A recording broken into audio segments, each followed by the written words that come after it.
né, para a gente saber mais ou menos quantas publicações tinha com a palavra coronavírus. Então, 19 mil publicações com essa palavra, né? E cerca. Não está ainda. E cerca de 8 mil, quase 9 mil publicações com o nome Covid-19. São publicações que estão em fase de aprovação e outras já foram aprovadas. Isso nos leva a pensar. Já existem mais de 27 mil artigos científicos consultados no PubMed, no dia 1º de maio, que é quando nós fizemos essa consulta, sobre o Covid-19 e o coronavírus. Em 2003, quando aconteceu a SARS, levou mais de um ano para se obter menos da metade desses artigos conseguidos em pouco mais de um mês no surgimento dessa nova doença. Então, nos leva a pensar que é um tempo de ciência e de cooperação, né, dos cientistas, dos países, enfim. Em relação ao histórico, né, então tudo começou com o surgimento de uma pneumonia no dia 31 de dezembro de 2019. A Organização Mundial da Saúde ela foi alertada de vários casos de pneumonia na cidade de Wuhan, província de Hubei, na República Popular da China. Esses casos surgiram mais ou menos 15 dias antes desse dia 31, e eram pneumonias atípicas, números de casos maior do que o esperado. No dia 7 de abril de 2020, as autoridades chinesas confirmaram que havia identificado um novo tipo de coronavírus. Então, vocês observam que uma semana depois, o novo coronavírus já estava tipado, já sabia que era um novo tipo, que eles compararam com a carga, né, genética dos outros coronavírus já descobertos até então.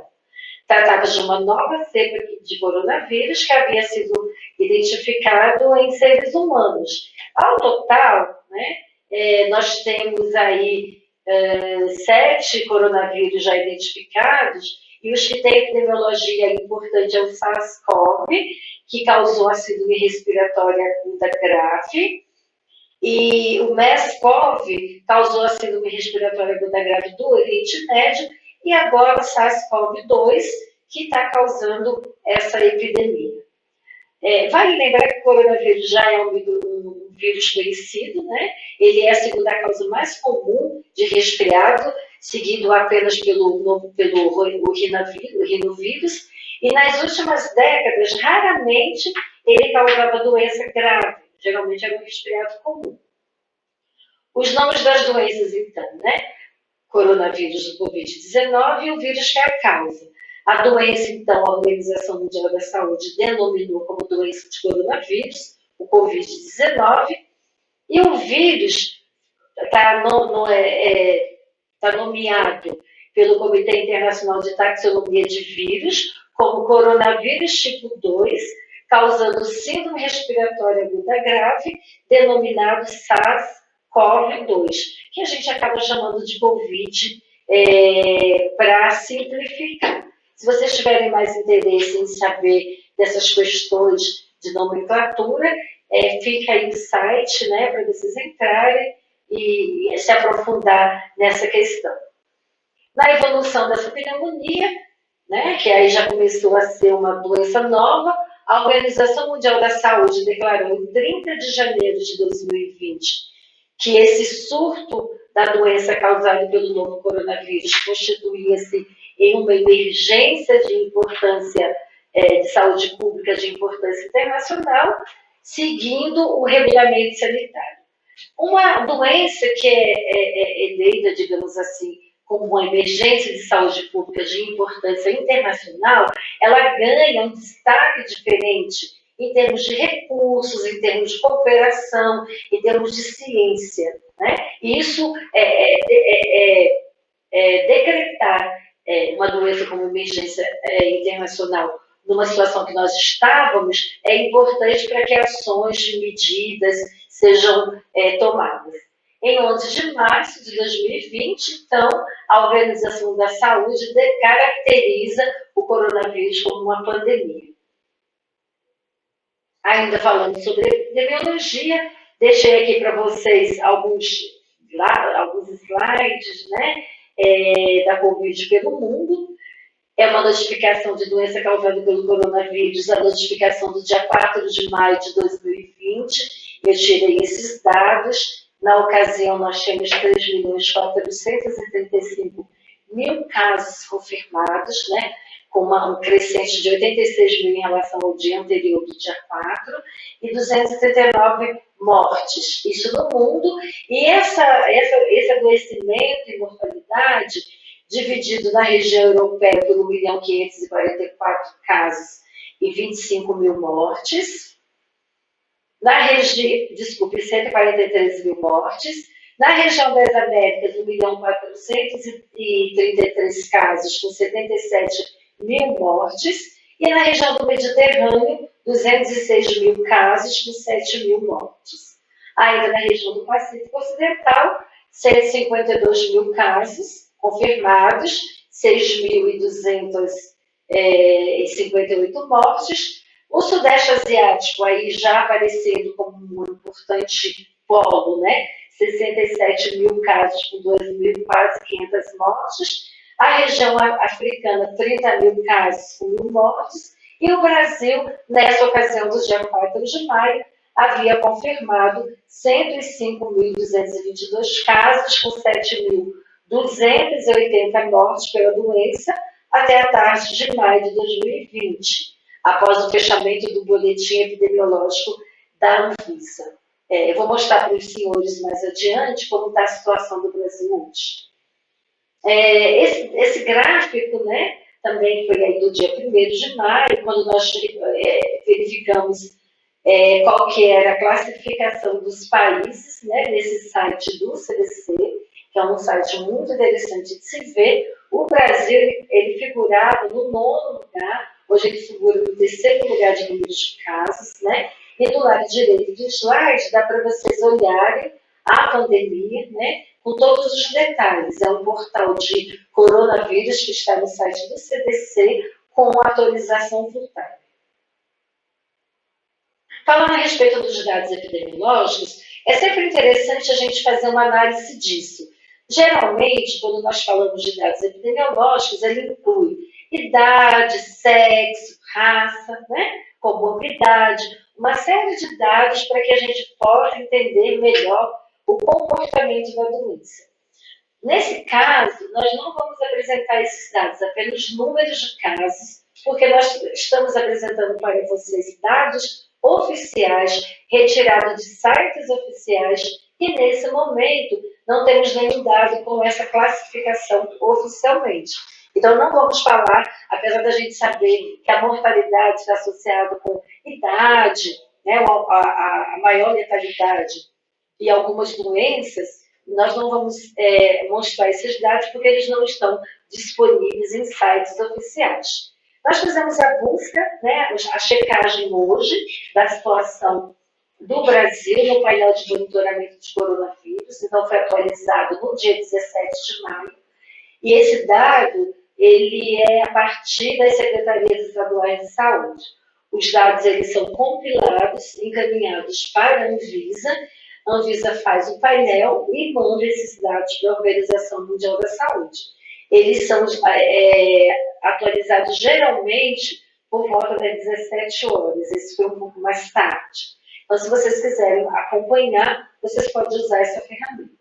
Então, até ontem, 240 mil casos, né, confirmados de coronavírus, uma incidência de 7.988 casos novos e a mortalidade de 16.118 pessoas, com uma letalidade de 6,7 e uma mortalidade que subiu aí quase um ponto, né, uma mortalidade de 7,7. Esse caso de Covid por região, né, a gente tirou anteriormente.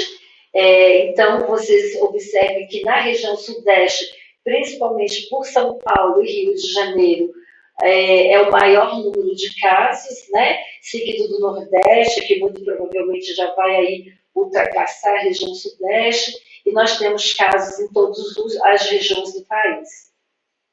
Esse aqui é um gráfico, né, da Secretaria Estadual de Saúde por semana epidemiológica, só para os senhores saberem, os dados eles são coletados por semanas epidemiológicas, isso é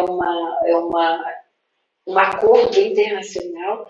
Então, começa-se a semana epidemiológica de um sábado até o outro domingo. Então, os dados, né, eles são apresentados semana a semana. Vocês observem aqui nesse gráfico que até o finalzinho de março, nós tínhamos casos assim, praticamente não tinha pico, o gráfico era linear, muito baixo, poucos casos, e eles vão aumentando ao longo do mês de abril, e vocês observam que logo no início de maio, o pico já muda, a curva já muda, ele fica com uma curva um pouco mais íngreme, né? Então, é a situação que nós estamos vivendo hoje. Aqui é o dado de casos de óbitos relacionado com semana epidemiológica de Covid, né? Vocês observem que o número de óbitos vai aumentando à medida que vai aumentando o número de casos, e aqui é um gráfico para vocês entenderem, aí vocês verificarem a curva, né? A curva vai aumentando o número de casos e vai aumentando o número de óbitos. Em relação ao diagnóstico, é importante lembrar que o controle de um agravo transmissível precisa que seja conhecido, né? Nós precisamos saber o número de casos, fazer um diagnóstico rápido, separar os pacientes COVID positivo daqueles pacientes que foram descartados. Então, ter um diagnóstico é um fator bastante crucial para o manejo da doença. E a gente já tem, né? Se a gente comparar o pouco tempo que nós temos do agravo, a gente já tem o teste de biologia molecular, que foi aí rapidamente feito, né, para testagem desse vírus. Então, o teste de biologia molecular é o padrão ouro para a identificação desse novo coronavírus, que é o RT-PCR em tempo real. Quando a doença começou, né, como é um padrão já no Brasil, seguimos lá sem os laboratórios centrais de referência. Então, o exame era feito na Fiocruz, depois passou a ser feito no Instituto Adolfo Lutz e levando Chagas no Pará. Mas, rapidamente, os outros laboratórios particulares, eles se credenciaram e eles se tornaram aptos, né, para fazer também esse diagnóstico. Isso é muito positivo se a gente olhar o número de casos que nós temos e se tivéssemos ficado apenas com os laboratórios de referência, certamente nós não teríamos o diagnóstico que temos hoje, e isso é muito importante. É fundamental, é crucial saber o número de casos para prever leitos, equipamentos de proteção individual, insumo e controle da pandemia e das medidas administrativas. Em relação à coleta, a amostra preferencialmente de secreção nasofaríngea, né? É um suave de rayon, é um material diferente, não pode ser de algodão, porque o algodão ele absorve o vírus e ele não pode ser identificado. Então, é um suave de rayon polido por secreção nasofaríngea, onde se coloca o cotonete no nariz e vai até a fossa cubital e vai girando ali para fazer como uma espécie de raspado dessas células e encaminhado, então, para o laboratório para testagem. O período ideal é do 3º ao 7º dia do início dos sintomas, porque se nós estamos falando de um PCR e você colhe muito depois, ou se você colhe um paciente assintomático, a chance desse exame dar negativo, mesmo o paciente tendo doença, é grande. Então, se colhe antes do 3º dia, pode ser um falso negativo. Outro teste também que apareceu em seguida são os testes imunológicos, teste rápido ou sorologia clássica para a detecção do anticorpo, né? Esses testes, eles são testes que foram idealizados para esse critério de eleição. Trabalhadores de serviços de saúde e de segurança pública em atividade, porque quando isso foi concebido, a ideia era fazer a identificação daqueles profissionais de linha de frente que já tinham anticorpos, e aí poder entender melhor questões de afastamento, de compor equipes, né? E também esse teste foi idealizado para pessoas com diagnóstico de síndrome gripal que reside no domicílio com profissional de saúde. Aí podia-se saber se esse profissional de saúde estava ou não doente. A doença pelo coronavírus com esse teste positivo vai ser para os anticorpos IgG e ou IgM em amostras coletadas após o 7º dia do início dos sintomas e após 72 horas assintomáticas. Existe a maioria dos testes rápidos, pelo menos os testes rápidos que foram disponibilizados pelo Ministério da Saúde, são aqueles testes rápidos com IgG e IgM. Então, nesse tipo de exame, não é possível saber se o paciente está com a doença naquele momento, mas é possível saber que ele tem aí a imunidade que até então a gente acredita ser conferida e falta estudos e acompanhamento para se tornar verdadeiro. Em relação ao tratamento, eu gostaria de falar para os senhores. Eu sou enfermeira, como eu coloquei para vocês de formação, não posso tratar de discussão de medicamentos, né, de tratamento, de prescrição, isso não confere a minha competência de trabalho, não é o objetivo da apresentação. Quando a gente fala do tratamento, o objetivo da apresentação é trazer para vocês o que está registrado nos sites oficiais para que vocês possam ter alguma diretriz de pesquisa e aprofundamento no assunto. Então, existe um painel, né, americano com as diretrizes de tratamento para a doença do coronavírus e nós aqui no Brasil também temos um documento que é um boletim do Instituto para Práticas de Segurança no Uso de Medicamentos, que tem ali, então, os tratamentos potenciais para o Covid-19, promoção do uso seguro durante a pandemia, que não difere muito do que a gente vai apresentar do CDC. Quando se tem um guia, né, um guideline, uma proposta, uma diretriz, geralmente precisa-se ter um grau de evidência. Então, nessa tabela 1, eu vou mostrar para vocês o esquema de classificação de recomendação desses guias, desses guidelines. Então, a qualidade de evidência 1 é aquele estudo bacana, né, aquela evidência que eu posso implantar, que ela está baseada em evidência. Um ou mais ensaios clínicos randomizados, com resultados clínicos ou parâmetros laboratoriais validados. Isso é chamado de grau de evidência 1. Quando eu tenho um ou mais ensaios não randomizados bem projetados, ou um estudo de corte observacional, é classificado então como um grau de evidência 2, e se eu tenho só opinião de especialistas, é grau de evidência 3. Nesse momento, o que nós temos em relação ao tratamento do Covid é tudo grau de evidência 3. Ainda não tem nenhum estudo, e o FDA também não liberou nenhum medicamento que seja destinado ao tratamento do coronavírus. Existem algumas opções terapêuticas sob investigação, eu vou citar para vocês, se tiverem interesse, vocês aprofundem, tá? Então, no site do CDC tem essa informação, nesse momento não tem nenhum medicamento que foi provado seguro e eficaz no tratamento do Covid, e não existem medicamentos aprovados pelo FDA especificamente para tratar pacientes com Covid-19. As opções atualmente sob investigação é a cloroquina ou a hidrocloroquina, né, com grau de evidência 3, como eu comentei com vocês, e não existem dados clínicos para recomendar nem a favor nem contra. Então, a administração é mesmo com ensaios clínicos e precisa de uma autorização, uma prescrição médica, uma autorização de aceite, né, de concordância da família ou do paciente. Se for usar a cloroquina ou a hidroxicloroquina, monitorar o paciente contra os efeitos adversos, especialmente ao intervalo da onda QT prolongado. É sabidamente conhecido que a cloroquina ela causa fibrilação arterial. Fibrilação arterial. Portanto, na recomendação do CDC, pacientes devem estar hospitalizados para receber esse medicamento, de forma que possam ser avaliados diariamente. De antivirais, tem o Remdesivir, com grau de evidência 3.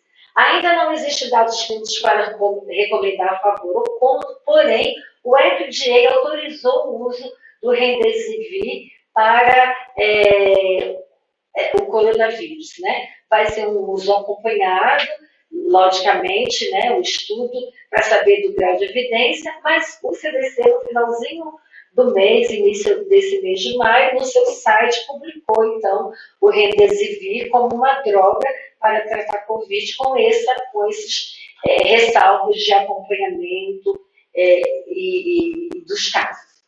Atualmente, o Remdesivir como tratamento para o Covid está sob investigações em ensaios clínicos, então ele está autorizado pelo FDA, mas ainda vai continuar sendo acompanhado, e também está disponível para determinadas populações de pacientes. Em relação ao painel de diretrizes de Covid, né, somente no contexto de ensaio clínico recomenda-se o uso dos seguintes medicamentos. Então, só no ensaio clínico, não ainda como um tratamento eleito e eficaz. A combinação de hidrocloroquina mais azitromicina, devido ao potencial de toxicidade, e lopinavir e ritonavir, ou outros inibidores de protease do HIV, devido à farmacodinâmica desfavorável e a dados negativos de ensaio clínico. Então, precisaria ter um acompanhamento de um contexto de ensaio clínico para utilização. Opções terapêuticas sob investigação ainda os modificadores de hospedeiros. Não existem dados clínicos suficientes para recomendar a favor ou contra, porém, tem aí o grau de evidência 3 para interleucina 5 e interleucina 6. E ainda tem os imunomoduladores como interferon, com grau de evidência devido à falta de eficácia no tratamento da síndrome respiratória aguda grave e da síndrome respiratória do Oriente Médio e toxicidade, e ainda os inibidores da janquinase, esses com grau de evidência 3, não é para recomendar a sua utilização devido ao seu efeito imunossupressor. Ainda temos os inibidores de enzimas convertoras de angiotensina e bloqueadores de receptores de angiotensina. E a recomendação que nós encontramos no site do CDC para a utilização desse medicamento, pacientes gravemente enfermos com Covid-19 ou hospitalizados e não críticos com Covid-19 ou para pacientes com uso de corticoide crônico, e ele recomenda, então, uma consideração sobre gravidez nesse momento de se usar esses medicamentos. Os inibidores de HMG, né, redutase, as estatinas. Então, o que o CDC fala? Pessoas com Covid que recebem terapia com estatina para o tratamento ou prevenção de doenças cardiovasculares, eles devem continuar esse medicamento. Mesmo sendo grau de evidência 3, tem essa recomendação. E anti-inflamatórios não esteroides, também é recomendado não descontinuar o uso, se o paciente faz uso disso de forma rotineira. Em relação às vacinas, né, esse é um momento bastante crucial, porque nós não temos vacina. Nós temos uma doença nova, né? Nós temos uma doença que não tem tratamento ainda definido, mostrando-se eficaz e próprio, né, para dizer eu vou tratar o Covid, que é a droga de eleição do tratamento, e não temos também a vacina, né? Muitas vezes negligenciamos as oportunidades de nos vacinar contra aquelas vacinas que têm imunoprevenção. Nesse momento, a gente não tem vacina. Também fiz uma busca no site do CDC para saber em relação à vacina, né? Então, foram encontrados 10 mil resultados com essa palavra, vacina de Covid-19. Então, existem muitas pesquisas em relação a esse assunto. E a OMS registra mais de 100 projetos de vacina contra o Covid no mundo. Então, é um momento promissor, né? Porque provavelmente está se gastando bastante dinheiro, né? Investimentos em relação à descoberta dessa vacina, que por conta dessa emergência internacional de saúde pública que eu comentei com vocês, é possível então ter fundos para esse tipo de pesquisa. Vale lembrar as fases de pesquisa de medicamentos, no caso de imunobiológico. Então, tem a primeira parte, né, que é o teste de fase 1, que é para comprovar a segurança e a eficácia do produto, e o teste de fase 2, com o objetivo de estabelecer a sua imunogenicidade. Esses testes geralmente são feitos em animais, né? cobaias para se testar isso. Então, quando você testa a imunogenicidade, é para compreender qual por cento esse produto ele é imunogênico, qual por cento a cobertura é boa. Para ficar mais claro, a hepatite B, por exemplo, é um imunobiológico que protege 95%. Então, os indivíduos que tomam vacina da hepatite B, apenas 5% dessa parcela de pessoas não vão estar imunizados. Enquanto se a gente olhar para a influenza, cerca de 70% a 75% a imunogenicidade. Então, esse estudo é muito importante saber. Na fase 3, é realizada em maior escala e a última fase do estudo, antes da obtenção do registro sanitário, que tem como objetivo demonstrar sua eficácia. Então, ele vai ser testado, tá? De uma escala menor do que a fase 4, para saber tal como ele é eficaz e efetivo. E na fase 4, a vacina fica disponibilizada para a população. Nós estamos com bastante estudos falando sobre isso, e alguns especialistas, especialmente dos Estados Unidos e da Inglaterra, consideram que até o ano de 2020 teremos uma vacina contra o coronavírus. Eu gostaria de me atentar mais, me demorar mais nessa parte da apresentação, que são as medidas de controle e as legislações brasileiras, né? Então, eu fiz com vocês um relato, uma descrição, o que tem na literatura, e agora vamos falar as medidas preventivas. O que a gente pode fazer? Né? Como que a gente pode ajudar? Então, de recomendação, eu trouxe para vocês dos sites, né, de legislação, o site da Anvisa, uma nota técnica de abril de 2020, que vai tratar das orientações para servidores de saúde, medidas de prevenção e controle que devem ser adotadas durante a assistência aos casos suspeitos ou confirmados de infecção pelo novo coronavírus. Esse documento é o documento da diretriz nacional. Do lado direito da tela, há recomendações provisórias, é assim que o CDC está chamando, recomendações provisórias, e é totalmente compreensível. Nós estamos falando de uma doença dinâmica. Enquanto nós estamos aqui sentados, conversando e trocando experiência, está ocorrendo mudanças no mundo em relação a esse agravo. Por isso que são recomendações provisórias de controle e prevenção de infecção para pacientes com doença suspeita ou confirmada de coronavírus em serviço de saúde.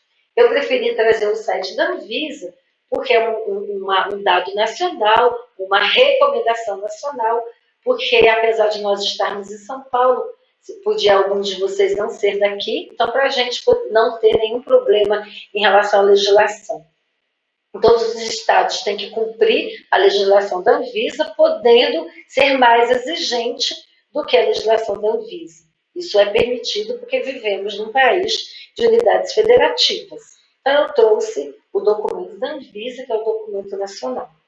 Quando a gente olha as diretrizes do Brasil em relação à Anvisa, as diretrizes do Brasil em relação aos Estados Unidos, a Anvisa em relação ao CDC, nós observamos que não divergem as orientações. Né? A primeira orientação da Anvisa, medidas de prevenção e controle. A primeira recomendação do CDC, minimizar a chance de exposição. Medidas e prevenção de controle. Precauções a serem adicionadas por todos os serviços de saúde durante a assistência e o CDC chamando atenção em relação à precaução padrão baseada em transmissão, que a Anvisa fala na higiene de mãos, que faz parte da precaução padrão. Capacitação dos profissionais de saúde para EPIs e higiene de mãos. Existe do lado direito também o CDC reforçando essa importância. Ele fala treinar e educar o profissional de saúde. Porque muitas vezes a gente faz um treinamento, uma capacitação e não muda o comportamento. Então, não houve uma educação. Então, o CDC fala dessa forma, treinar e educar. Aqui nós temos também material referente aos serviços de apoio, processamento de produtos para saúde, limpeza e desinfecção de superfícies, processamento de roupas e tratamento de resíduos. Nós temos aqui em São Paulo uma legislação própria em relação ao processamento de resíduos, que é uma legislação estadual. Todo resíduo hospitalar de classe A produzido no estado de São Paulo, ele é incinerado, né? Ele é passado por uma compactação e colocado no forno de micro-ondas para fazer a sua esterilização, e depois ele é encaminhado, então, para uma destruição. Então, esse tratamento de resíduos ele já ocorre, já é dessa forma mesmo que ele tem que acontecer. Em relação a medidas administrativas e de controle, né?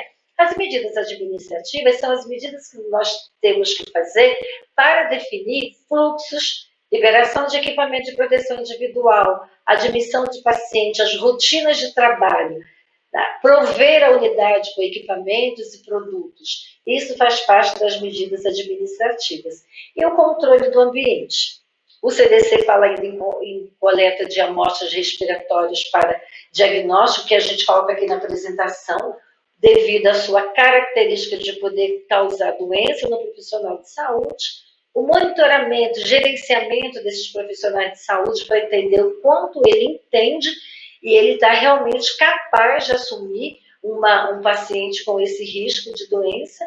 É muito interessante quando ele coloca estabelecer relatórios dentro e entre os serviços de saúde e as autoridades de saúde pública. Por quê? Porque os dados eles precisam ser reportados. As informações elas precisam ser transparentes, né? Para que todos tenham acesso em mudanças e adaptações. Falando então da recomendação, primeira coisa, né? Tanto do CDC quanto da Anvisa, minimizar a chance de transmissão. Como fazendo isso? Né? Rapidamente identificando os pacientes. Então, testar os pacientes que chegam, né? Precisa que tenha esse diagnóstico, precisa que faça esse teste. Idealmente, que quem maneja esse teste, que geralmente é o controle de infecção, tenha uma facilidade de acesso, né? Ideal seria que nós tivéssemos uma plataforma onde esse dado pudesse ser consultado com bastante facilidade. Isolamento dos pacientes sintomáticos o mais breve possível. Isso está também como uma recomendação do CDC fortemente, principalmente falando daqueles pacientes, ou melhor, daqueles visitantes que adentram o hospital, ou dos pacientes que vão fazer algum exame diagnóstico. Não manter esse isolamento baseado apenas nos sintomas, se ele tem febre, se ele tosse, se ele tem coriza. Lembrar que o paciente ele pode estar no período assintomático e adentrar o serviço de saúde e ali levar a contaminação. Então, uma das formas importantes de manter isso é colocar uma máscara. O CDC recomenda uma máscara de tecido, né, uma máscara de pano, para cobrir o rosto desse visitante e deixar o equipamento de proteção individual para os profissionais de saúde. Proteger os profissionais de saúde é fundamental por uma questão de manter, né, o profissional da linha de frente saudável e para que você tenha pessoas que possam atender os pacientes. Então, proteger os profissionais de saúde é fornecer educação, é fornecer equipamento de proteção individual, é desenhar um fluxo onde esse profissional ele pode se paramentar, trabalhar e desparamentar para ir embora. E é muito interessante essa questão da desparamentação, né? Vou passar para vocês aqui um outro, só essa fotinha aqui. Então, é tudo isso que tem que usar para entrar em contato com o paciente que tem Covid ou suspeita dele. E o profissional de saúde, no final da longa jornada de trabalho, ele está exausto. Então, a chance dele tirar um equipamento de proteção individual e se contaminar é muito grande. Por isso, é importante que, dentro da possibilidade, mantenha uma sala de desparamentação e alguém observando, para ver se tem algum risco e orientar esse profissional em relação à exposição. A recomendação, então, para esse paciente com isolamento por aerossol, precaução padrão e específica e higienização das mãos, faz parte da precaução padrão. É importante lembrar, independente do Covid, que o profissional de saúde ele precisa aderir às precauções padrão, que é nada mais, nada menos do que aquilo que a gente aprendeu. Eu vou higienizar as mãos nos simples momentos, vai fazer uma punção venosa, usa luva. Vou fazer um procedimento que tem risco de cair secreção no meu olho, no meu rosto, vou usar um óculos e uma máscara. né? Um avental, se tiver risco de derramamento, isso já deveria ser a nossa prática. Nós já deveríamos ter conseguido convencer os nossos profissionais de se portarem dessa forma, porque é uma segurança. Agora, a gente precisa fazer isso muito enfaticamente para que não haja nenhum risco de contaminação do profissional de saúde, nem de transmissão entre um paciente e outro de forma indireta. Esses equipamentos de proteção individual são máscara e o respirador facial, então a máscara cirúrgica para situações onde não tem risco de aerolização e a máscara e o respirador facial, que é a N95, para risco de aerolização. Óculos de proteção, avental e luvas, né? Mostrei essa fotinha para vocês. E o que é recomendado, o que é classificado como procedimentos que geram aerolização. A intubação traqueal, né? Isso nós sabemos, isso é uma coisa que a gente já tem bastante arraigado.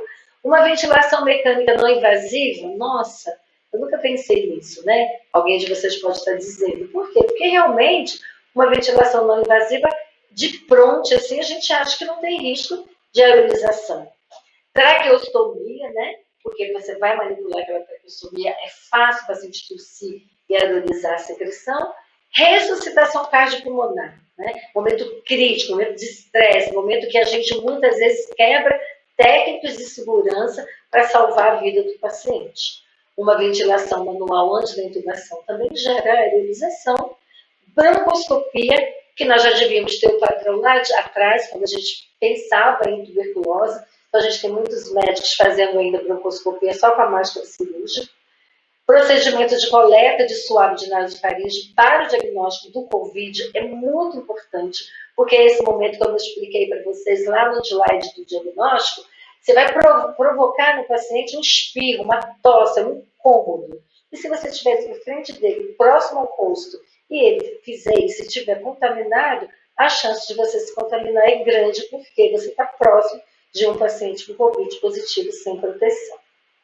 E a terapia inalatória, né, que muitas vezes a gente não prestou atenção e ela é capaz de causar aerolização. Quando eu estou falando de procedimentos que geram aerolização, eu tenho que pensar no respirador particulado, pelo menos no nível da máscara N95 ou PFF2, proteção ocular, que é o óculos, né? E aí ele fala o óculos ou protetor facial. E o que nós estamos vendo usar aqui é o protetor facial com face shield, né? Que é aquela proteção no rosto, que cobre o rosto todo e confere uma maior proteção dos respingos. Mas vale lembrar que o face shield ele não tem eficácia se você não usar uma máscara, porque a lateral do seu rosto está desprotegida. Avental de manga comprida, né? E o avental impermeável, prevendo a possibilidade de respingo e grande quantidade de líquidos. Faz parte do equipamento de proteção quando o paciente está com suspeita de Covid por conta da aplicação por aerossol. Luva de procedimento e gorro, ou seja, higienizou as mãos, fez a paramentação, não tem uma parte do seu corpo que vai entrar em contato com o paciente, com o ambiente, que não esteja protegido de alguma forma. Em relação o diagnóstico rápido, alocar o paciente, a prevenir uma disseminação intra-hospitalar. É importante pensar no isolamento de corte. Esse isolamento é uma situação quando ocorre um número de aumento de pacientes com Covid e não se possui no hospital o número suficiente disponível de quarto. Então, é o momento de fazer esse isolamento de corte. Vai designar uma unidade para Covid e uma unidade para não Covid, caso confirmado e caso suspeito. E é importante alocar os pacientes com o mesmo diagnóstico na mesma enfermaria. Eu não posso colocar na mesma enfermaria um paciente com Covid que está em fase de coleta, mesmo ele tendo todo o sinal e sintoma, tomografia, tudo bonitinho. Eu só posso colocá-lo quando ele tiver um Covid confirmado. Então, eu preciso ter agilidade na liberação desse exame. Manter profissionais de saúde exclusivos. Então, eu vou fazer o corte também dos profissionais de saúde. Se eles vão ficar com os pacientes de Covid, eles vão ficar com o paciente de Covid durante todo o plantão. E limitar o transporte e circulação de pessoas, né? Idealmente, colher uma tomografia, fazer a tomografia do paciente na chegada, né? Muitas vezes não é possível por questões diversas, mas atentar para isso, faz a tomografia para que ele não tenha que voltar. E a circulação, né, fora do quarto não é permitido nesse momento. Muitos hospitais estão trabalhando até com a eliminação das visitas. Em relação ao treinamento e educação permanente, que eu acho que é uma coisa que nos cabe bastante, fornecer educação e treinamento específico sobre transmissão de agentes infecciosos, incluindo treinamento de reciclagem. Porque às vezes a pessoa fez o treinamento há 2 meses atrás, mas a gente está vivendo numa epidemia que mudou o padrão, né? O padrão de trabalho, o padrão de colaboração, né? E de estresse. Então, de repente, aquela pessoa que foi treinada, ela precisa ser retreinada.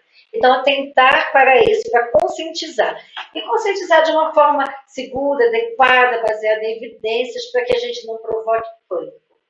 Os profissionais de saúde, eles devem ser treinados e ter a prática do uso apropriado de um EPI antes de cuidar de um paciente. O que está dizendo aqui nesse documento? Eu tenho que treinar e saber se ele entendeu. Eu tenho que treinar e saber que ele foi paramentado, para que ele não corra um risco de não se cobrir adequadamente ou se contaminar quando estiver tirando esse equipamento de proteção individual. Basicamente, em relação ao assunto, né? Era o que nós gostaríamos de falar. Deixo aqui para vocês um material do lado direito da tela, vários boletins epidemiológicos do Ministério da Saúde, que, logicamente, quando vocês entrarem, ele vai estar atualizado com a data de hoje. E os boletins epidemiológicos vocês podem acompanhar no site da Covisa. Eu fiz um print aqui para vocês verem, né? Aqui a gente tem o boletim epidemiológico 15, mas ele vai se colocando. No dia que eu fiz a pesquisa era o último, mas geralmente toda semana tem um boletim novo que vai falar dos resultados, da situação epidemiológica e das normas diretrizes.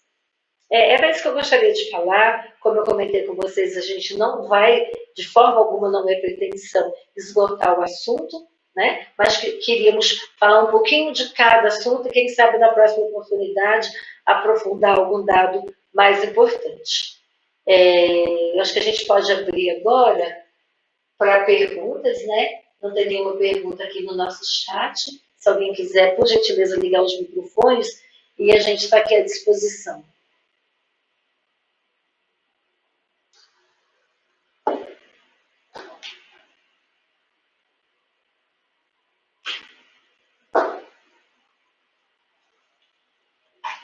Deixei aqui no último slide essa legislação do Estado de São Paulo, né, que é uma nota técnica da Divisão de Vigilância Epidemiológica, que é atualizada também. Ela tem várias orientações, inclusive em relação ao tempo de isolamento.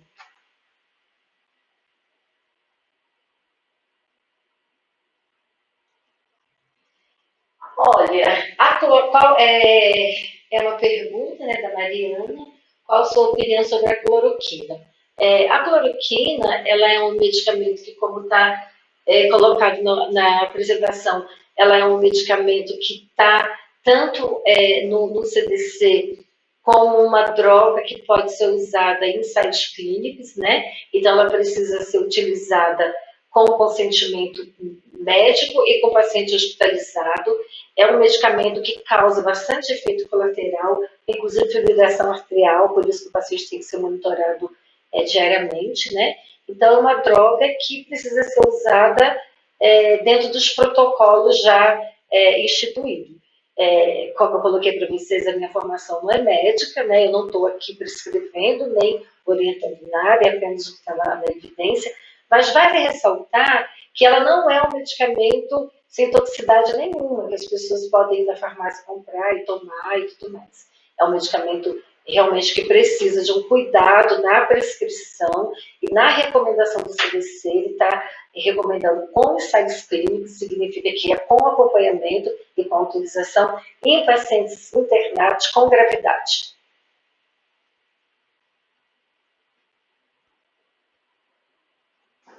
Mais alguma pergunta?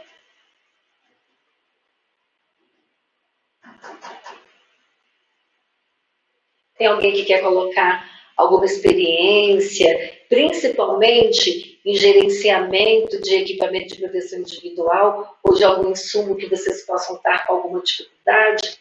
Na webinar que nós fizemos na semana passada, surgiu assuntos em relação a essas questões de equipamento de proteção de material de artigo médico hospitalar. Tem alguma coisa que vocês querem compartilhar com o grupo?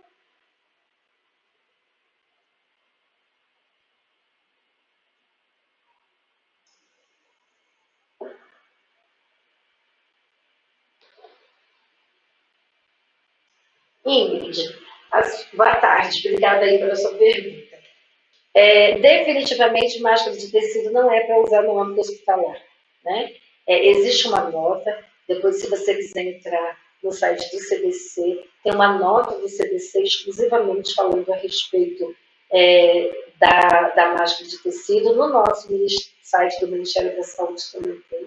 Então, existe a recomendação de como fabricar essa máscara, tem que ser tecido de algodão, né? Não pode ser um tecido que não seja de algodão, para que ele possa ter uma segurança e a troca a cada 2 horas. Então, a recomendação é trocar, se tiver uma molhada e tal, mas se não, a troca a cada 2 horas. E se a pessoa estiver utilizando essa máscara de tecido, né, fora do ambiente hospitalar, ela diminui a saída de gotículas, né? Então, se você está num ambiente onde 2 pessoas estão usando máscara, esse ambiente vai ficar menos contaminado, digamos assim, se tiver alguém com Covid, porque ela vai servir como uma barreira física. Mas que fique bem claro de todas as checagens que eu fiz para essa apresentação e para o meu trabalho do dia a dia, a máscara de tecido é para uso exclusivo da população em geral.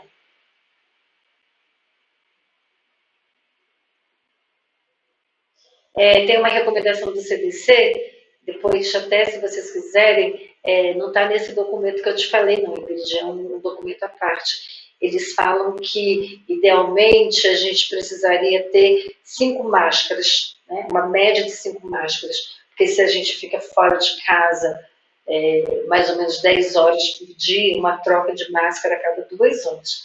Nós ficamos fora de casa, nós que somos essenciais, né? Fiquem em casa. Eu espero ter esclarecido, Ingrid.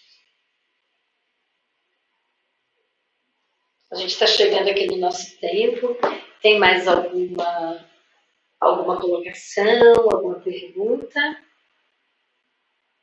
Vocês podem dirigir as perguntas depois, se vocês preferirem, e a gente responde. E eu quero agradecer, então, a presença de todos vocês. Estamos aqui à disposição. E, se vocês quiserem, dentro de tudo que a gente discutiu, apontar algum assunto para o nosso próximo encontro, seria bastante interessante.